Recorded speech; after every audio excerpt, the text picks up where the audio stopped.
mythes et complots avec Christian Page. Christian Page, bonjour. Salut Benoît. T'es arrivé ici à midi moins quart. Qu'est-ce qui est arrivé? T'étais pressé? T'avais le goût? Tu t'ennuyais? Il y avait un petit incompris qui bloquait le pont Jean-Cartier. Ah, parle-moi pas de ça. Parle-moi pas de ça. Mais... Fait que j'ai sorti mon kiwi, j'en ai. Tout sur moi. Pour faire quoi, juste? Écoute, Okay. mais justement, parlons de kiwi. Oui. Je sais que, notre chronique Mythes et complots, est toujours très sérieuse. Absolument. Mais je sais également que t'aimes parfois des petites nouvelles qui sortent de l'ordinaire. Ben. Et, pour se faire rire un petit peu en ce mercredi après-midi. Et qu'on en a besoin. Et que, oui, absolument. Et parlons de kiwi. Et range ta bouteille, s'il te plaît. C'est pas ici que ça va se passer. Et donc, est-ce que tu as déjà été au Wisconsin, Benoît? Non. J'ai pas eu ce plaisir. Non, j'y suis allé, moi. Et c'est vrai? Je peux te dire que les nuits sont longues au Wisconsin. Les vaches hantées. Et c'est peut-être ce qui explique notre première nouvelle du jour. Parce qu'aujourd'hui, je te fais un petit bulletin d'actualité avec différentes petites histoires. D'accord. Et tu sais qu'au Québec, on connaît ici très bien l'histoire d'un homme et son péché. Oui. Séraphin. Ah, oui, Séraphin. Au Wisconsin, on aura peut-être un homme et son divan. et voilà, donc, Explique. En fait, c'est que la semaine dernière a débuté à Waukesha, au Wisconsin, le procès de Gerard Streeter, un homme de 46 ans, qui est accusé d'avoir eu des écarts de conduite avec son divan. Écart de conduite dans le sens de... Écarts de conduite kiwi. De relation sexuelle? Oui, écoute, l'affaire remonte... Avec son divan. Écoute, c'est même pas le sien. Oh, ça, c'est sale. C'est du viol. Alors, l'affaire remonte au 3 septembre dernier. Écoute, il y avait un agent en patrouille, l'agent Ryan Edwards, qui faisait donc sa patrouille nocturne. Et lorsqu'il voit en bordure de la route, il voit ce dénommé Streeter, Gerald Streeter, qui était à cheval sur un divan qu'on avait laissé sur le bord de la chaussée, destiné visiblement aux ordures. Oui. Alors, l'agent Streeter s'est approché, croyant vraisemblablement un complot, conspiration, quoi que ce soit. Et lorsqu'il approchait, il a vu que le monsieur Streeter en question s'adonnait à des mouvements lascifs, disons, oui. sur le divan en question et qu'il avait les pantalons baissés jusqu'aux genoux. Alors l'agent Ryan s'est dit, écoute, peut-être que cet homme-là est en train de s'adonner à des activités sexuelles en plein air comme ça avec une jeune femme. Est-ce que le divan était consentant? On le sait pas, mais on sait que lorsque l'agent s'est approché, Ryan Edwards, lorsqu'il a projeté le faisceau de sa lampe sur l'individu en question, l'homme s'est levé, surpris, visiblement, s'est redressé d'un seul coup, bien droit. Oui. Et là, en voyant le policier, il s'y met à courir. Mais Benoît, je sais pas si ça t'est déjà arrivé, mais ça court pas bien. Oui. Quand t'as les pantalons ou les hauts chevilles. Non. Donc l'homme en question s'est arrêté et à la grande surprise du policier, il n'y avait personne sur le divan. Donc, Monsieur Streeter n'était pas en train de faire l'amour avec la femme invisible, mais plutôt avec Chesterfield ou Lazy Boy. Tu vois, Chesterfield ou Lazy Boy, c'est pas le même acte, hein? Non, pas définitivement. Fait qu'apparemment, l'homme utilisait les coussins du divan. OK, c'est correct. Et voilà. Et donc, l'homme a été arrêté comme ça pour grossière indécence. Et son procès s'est ouvert la semaine dernière au Wisconsin comme ça. Le divan a porté plainte.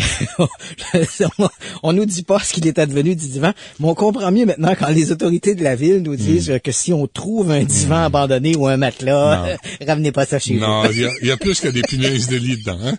Ah, absolument. Écoute, restons dans le même ordre d'idées. Oui, oui, bien parti. La semaine dernière, il y a un journal suédois, et là, je m'excuse si mon suédois est pas très bon, c'est le Göteborgs-Posten, qui a rapporté une affaire judiciaire tout à fait étonnante. Donc, une jeune femme, la région de Göteborg, pour te situer, c'est quasiment aussi éloigné que le Wisconsin. C'est dans le sud-ouest de la Suède. Et là, la jeune femme en question a été arrêtée pour des activités sexuelles. Ben voyons. Ben oui, plutôt macabre. Écoute, d'après la presse, la jeune femme gardait chez elle des morceaux de squelette qu'elle utilisait dans le cadre d'activités sexuelles. Faut que je vérifie ta chronique désormais. Écoute, faut que je la lise d'après avant. les documents, et là je te cite, d'après les documents judiciaires, la femme possédait plus d'une centaine de parties de squelette, dont trois crânes et une colonne vertébrale qu'elle utilisait à des fins sexuelles. Alors elle a été, on peut dire qu'elle avait du plaisir à l'os. Elle a été arrêtée et inculpée pour avoir violé la paix des défunts. Tu vois, parce qu'il y a une règle. Oui. Absolument. Et la police a également trouvé dans l'appartement de la jeune femme en question un CD intitulé « Ma nécrophilie et ma première expérience ». Elle avait également des photos montrant cette jeune femme dans des positions plutôt scabreuses, avec ses godemichets artisanaux, si je puis dire. Elle avait également des photos prises à la morgue. Elle avait également dans son appartement une perceuse et un sac mortuaire, un body bag, là, en bon français. Oui, une perceuse qui avait été trouvée dans son appartement. La semaine dernière, c'est une tronçonneuse.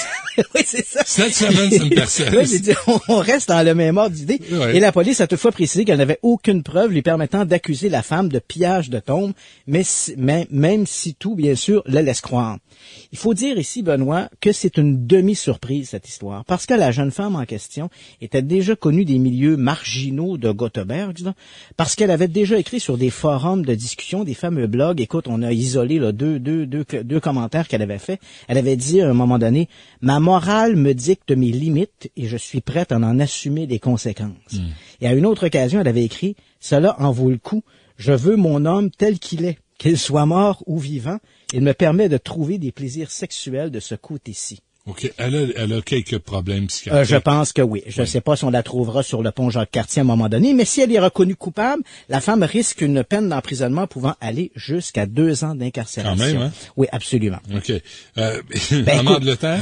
Oui, en Angleterre, restons dans les eaux. Oui. Mais là, écoute, on arrive à des choses beaucoup plus sérieuses. Soyons... on n'est pas obligé. Non, mais on y arrive quand même. Non, mais on n'est pas obligé. La semaine dernière, il y a un groupe d'archéologues qui effectuait des fouilles dans le South Wales qui ont publié en fait une sorte de commentaire sur ces fouilles, affirmant qu'ils avaient découvert des tombes remontant entre l'an 550 et 700 de notre ère. Bon, jusque-là, bien sûr, découvrir une nécropole en Angleterre, quand on connaît l'histoire du pays, c'est pas très mystérieux en soi. Ce qu'il y avait de plus étonnant dans cette nécropole, c'est que dans le cas des corps exhumés, l'un d'entre eux avait été littéralement cloué dans son cercueil. Donc, il y avait des pointes acérées de métal qui avaient été plantées dans ses épaules, dans son cœur et dans ses chevilles. Ce qui prouve que ses congénères craignaient que cet individu-là puisse revenir d'entre les morts. Donc, c'était une sorte de vampire, de goule, peu importe. Et ce qui est assez étonnant dans cette information, dans cette découverte, si je puis dire, c'est que jusqu'à maintenant, toutes ces histoires de revenants, de non-morts qui reviennent hanter les vivants, c'était surtout des croyances qu'on retrouvait dans les pays de l'Est, hein, dans l'Europe de l'Est en particulier, la Roumanie, dans des coins comme ça, où on a trouvé beaucoup de cimetières avec des gens cloués dans leur cercueil. Et en passant, la Transylvanie, ça n'existe pas. Hein. La Transylvanie? La Transylvanie, c'est une ancienne partie de la Roumanie, la Transylvanie. Ah, ça existe? Oui, ça existe. Oui, les Carpates, la Transylvanie, tout ça, ça existe. Ah oui, absolument.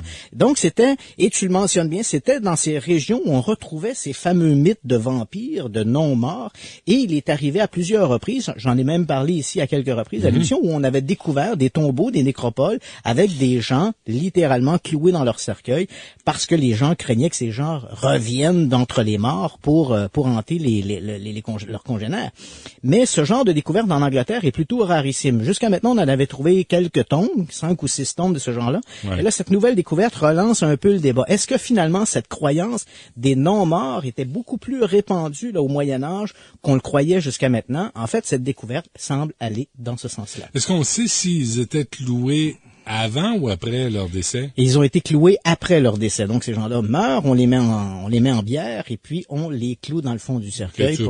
Tu veux juste pas les revoir, là? Non, c'est ça. On veut être bien certain que ces gens-là ne reviendront pas d'entre les morts. Qu'est-ce qui est vrai des vampires? Il y a rien de vrai. Il y a Vlad, le en fait, le personnage de Vlad l'Empaleur est un personnage bien réel de l'histoire. Et écoute, Benoît, je vais te raconter une petite anecdote. C'est assez amusant. D'accord. La première fois que je suis allé dans ces pays-là de la Roumanie, les gens ont été étonnés de savoir, c'était juste après la perestroïka, le mur de Berlin, tout ça. Donc, on arrive là-bas et j'étais en tournage et les gens apprennent avec un certain étonnement que Vlad est devenu dans les pays occidentaux le personnage du vampire, un méchant personnage, en fait un monstre de l'histoire, alors que pour les Roumains, le personnage de Vlad est plutôt un héros national. Faut bien comprendre que c'est un personnage qui a vécu à la fin du 15e siècle.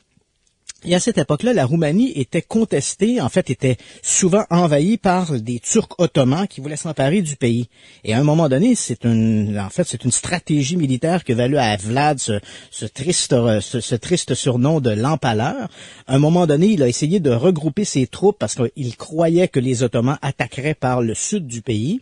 Alors, il avait envoyé toutes les troupes militarisées dans cette région-là pour apprendre que finalement, c'était un stratagème des Ottomans. On allait attaquer plutôt le flanc ouest. Il est allé voir ses conseillers, on lui a dit, écoute, on va attaquer au flanc ouest, nos militaires sont du côté du sud, donc le temps de les rapatrier sur le flanc ouest, on va être envahis par les Ottomans. Et c'est là que Vlad demandait à ses conseillers, combien avons-nous de prisonniers turcs dans nos prisons? La réponse a été quelques 10 000. Alors Vlad a fait empaler les 10 000 prisonniers turcs le long de la frontière ouest de la Roumanie, en fait de la Transylvanie de l'époque. Et tu comprends que lorsque les Ottomans ont rentré dans le pays et qu'ils ont vu cette littérale forêt d'empalés, bien évidemment, ils ont rebroussé chemin. Et ainsi, Vlad a sauvé le pays de l'invasion des Turcs ottomans, ce qui lui a valu cette réputation de Vlad l'Empaleur. Mais c'était également un homme d'une grande cruauté. Là, faut quand même, c'est un personnage assez monstrueux de l'histoire. Ouais, c'est pas comme injecter un vaccin, là, empaler quelqu'un. Non, mais d'abord, tu passes par les orifices, les voies naturelles. Oui, et t'as pas de kiwi, la kiwi. C'était pas dans ce temps-là. Et là, eux autres, ils ont gossé des morceaux de bois, puis qu'est-ce qu'ils ont fait? Ils les ont plantés dans la terre? Oui, exactement. L'individu était, en fait, on empalait l'individu sur le pieu de bois avant de planter le pieu dans la terre. Après ça, on le soulevait. Okay. Évidemment, le poids du corps faisait que la masse des chairs se perçait le long du pieu. Ah, c'est un très, très beau supplice. Donc ça, c'était la réputation de Vlad, mais en fait, les gens étaient très étonnés de voir qu'on en avait fait un vampire. Évidemment, dans cette légende-là, Vlad ne boit pas le sang de ses victimes. C'est un personnage. C'est faux, ça. Oui, ça, c'est absolument faux. Puis il était pas toujours en tuxedo. Non, pas du tout. OK, puis il attendait pas des soirées mondaines. Non, en fait, cette idée-là du vampire, on sait que Bram Stoker, le créateur de Dracula, à la fin du 19e siècle, on raconte qu'il aurait voyagé, ce que certains biographes contestent, mais on soutient qu'il aurait voyagé dans ces régions-là. Il se serait inspiré du personnage de Vlad l'Empaleur et de la comtesse Erzsébet Báthory, qui elle apparemment se baignait dans le sang de jeunes femmes vierges, de ses servantes qu'elle égorgeait, qu'elle se baignait dans le sang de ses servantes. Donc il se serait inspiré, Stoker se serait inspiré de ces deux personnages. Très saint d'esprit. Oui, pour créer son personnage du comte Dracula, qui a fait le roman là que l'on connaît aujourd'hui. Mais tu sais que ce roman-là a bien fonctionné parce qu'on est à l'époque, faut quand même le remettre dans le contexte. Oui. Il fonctionne bien parce qu'on est à l'époque victorienne. C'est une époque où il y a une sorte de le puritanisme est partout. C'est l'époque victorienne. En fait, pour donner une idée aux gens, les Britanniques de l'époque mettaient des nappes sur les tables parce que c'était indécent de voir les pattes nues d'une table. Ah ouais. Donc ça monte un peu les pattes nues d'une table. Mais tout l'aspect du vampire qui ne peut pas entrer chez toi si tu ne l'as pas invité, c'est tout ça est lié à la sexualité. Oui, absolument. Donc on va retrouver cet élément-là et au-delà, appelons un chat un chat. Allons-y donc. Les seuls liquides, en fait, les fluides corporels qui sont porteurs de vie, c'est le sperme et le sang. Donc l'idée de ce vampire qui se glisse dans les chambres des femmes pour boire leur sang, il y a toute une symbolique autour de ça. Et cette symbolique érotique, parce que c'est ce qui va marcher à l'époque dans le roman de Bram Stoker, c'est cet érotisme qu'on retrouve dans le roman qui va faire que le personnage de Dracula va être hissé là, comme une sorte de héros macabre. Et ça marche encore avec Twilight et toutes les séries absolument. Pour titiller les jeunes filles. Oui, je sais. Pardon. Le chupacabra qui Bon, on s'arrête un instant, on revient après ceci. Mythes et complots avec Christian Page. Bon, OK, le sexe avec un divan, c'est fait. Sexe avec des squelettes, c'est fait. Vampire, c'est fait. On passe aux ovnis. Bon. Quelle nomenclature! Ça y va par là. Tu sais, Benoît, lorsque l'on parle d'ovnis, les amateurs d'ovnis se réfèrent souvent à YouTube et les gens qui l'écrivent à ce sujet-là, j'ai toujours à peu près la même réponse. Lorsque l'on n'a pas de source, il n'y a pas de crédibilité. donc une image sur YouTube d'un ovni ou de n'importe quoi, un fantôme, peu importe, si on n'a pas la source de l'information, on ne sait pas qui a tourné ça, dans quel contexte ces images-là ont été tournées, alors l'information ne vaut absolument rien. Mais là, l'histoire que je vais te raconter, elle est un petit peu différente, puisque l'histoire, il s'agit d'un film d'OVNI, et c'est mon ami Paul Hood, notre collègue, qui a attiré mon attention là-dessus. C'est passé il y a 2 semaines. Donc, ces images ont été relayées à travers toutes les États-Unis, à travers le réseau CNN. Et voici les circonstances de l'affaire. Mi-novembre, un résident de Denver, au Colorado, fait parvenir à la chaîne Fox 31, donc une station qui est affiliée à CNN. Quel lapsus, la CNN! Ouais, la FTQ, on sait plus. Donc, une vidéo montrant un objet volant non identifié. Donc, le vidéaste amateur accompagne cette vidéo de quelques commentaires en disant qu'il a observé cet ovni sur une base régulière depuis des semaines. Il explique qu'il se rend à l'extérieur de la ville, il grimpe sur une colline, tourne sa caméra, une caméra numérique vers le centre-ville dont on voit les gratte-ciel au loin. Et puis voilà, il lui suffit de faire ça. Et puis, 2 à 3 fois par semaine, entre midi et 13h, bingo, voilà, il filme cet ovni. Donc, il faut bien dire que l'OVNI, le film, on voit sur les images un objet qui se déplace à très très grande vitesse, tellement vite qu'il est invisible à l'œil nu. Si ce n'est peut-être un glimpse, si tu vois, il y a quelque chose qui a passé là. Et si on ralentit l'image, là on voit apparaître cette masse sombre. Un objet qui semble être en effet en métal parce que selon certaines prises de vue, on voit que l'objet semble refléter la lumière du soleil. Cet objet se déplace très vite, il fait des zigzags, il vient, il va. Donc à ce moment-là, les gens de Fox TV croient qu'il s'agit d'un canular et pourtant le vidéaste dit, il vous suffit de faire exactement comme moi et vous pourrez vous aussi tourner des images semblables. Donc Fox, qu'on le connaît, le réseau le plus sérieux aux États-Unis. Donc Fox envoie, c'est quand même eux qui avaient diffusé l'autopsie d'un extraterrestre. Ben oui. Hein. Donc avec Geraldo Riviera. Non, c'était après Geraldo, c'était celui qui jouait le second dans Star Trek Nouvelle Génération. Là, bon. Là, on comprend pourquoi il n'était pas premier.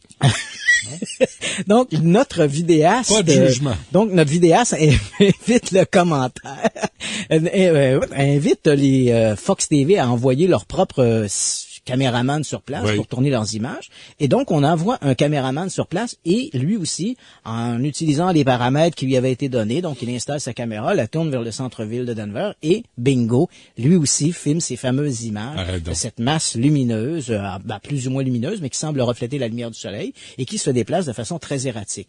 Et l'histoire est telle que là, évidemment, on met sur le site en ligne de Fox TV ces images qui sont relayées à travers tout le pays par le réseau CNN. Et là, CNN, évidemment, demande des informations. On fait venir des experts en aéronautique qui analysent ces images-là, donc des gens qui sont des instructeurs à la FAA, le Bureau fédéral de l'aviation civile. Ces gens-là regardent ces images et au moment où on se parle, ça fait donc 2 semaines à peu près que cette histoire-là court et on n'a toujours pas trouvé d'explication à cet objet-là.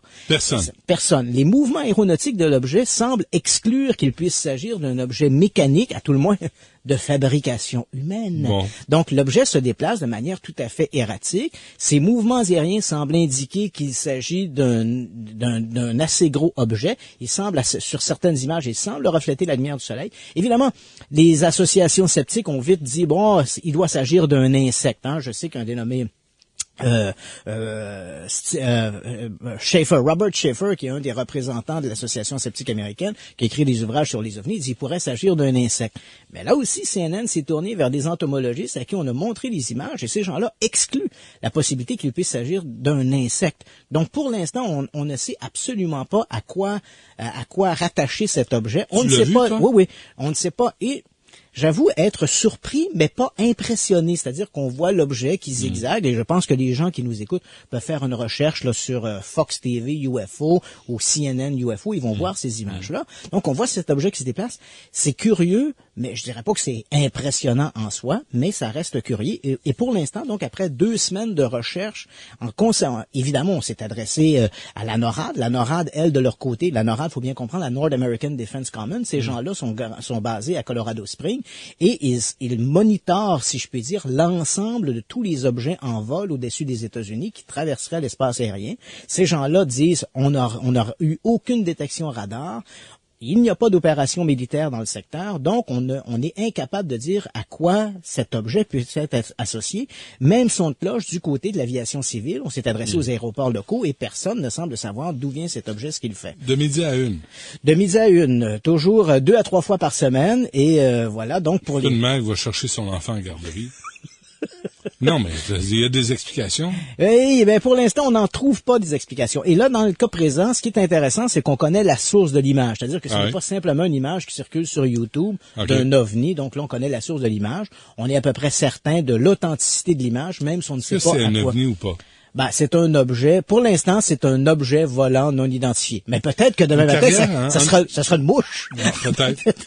Mais là, pour l'instant, on l'ignore. OK. État modifié de conscience, c'est quoi? Ah oui, ça, c'est absolument intéressant, Benoît. Ce mois-ci, le magazine scientifique PLOS ONE, c'est un magazine en ligne, c'est un magazine qui est très réputé dans le domaine de la science. Ce magazine publie une étude qui a été menée par des chercheurs de l'université Thomas Jefferson, qui est à Philadelphie, et celle de l'université de Sao Paulo au Brésil, sur l'activité cérébrale de médiums qui font de l'écriture automatique. Donc, qu'est-ce que c'est que cette histoire d'écriture automatique? On l'a bien compris. Des gens entrent en transe et là, ils canalisent une énergie de l'au-delà et ils se mettent à écrire des textes apparemment guidés par ces défunts. Et pourquoi le Brésil? Parce que le Brésil, c'est un pays où il y a une forte croyance dans le domaine des esprits, des revenants. Alors, tu sais que la 3e religion en importance au Brésil, c'est le spiritualisme. C'est donc une religion qui est dérivée de la croyance dans l'au-delà et des communications spirites.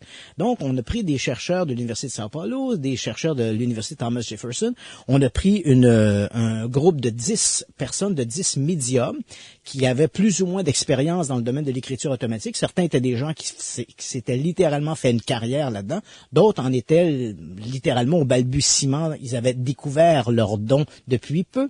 Donc, on a injecté à ces gens-là des marqueurs radioactifs pour pouvoir déterminer avec une imagerie cérébrale, pouvoir déterminer quelles étaient les régions du cerveau qui étaient sollicitées au moment de ces fameuses transes.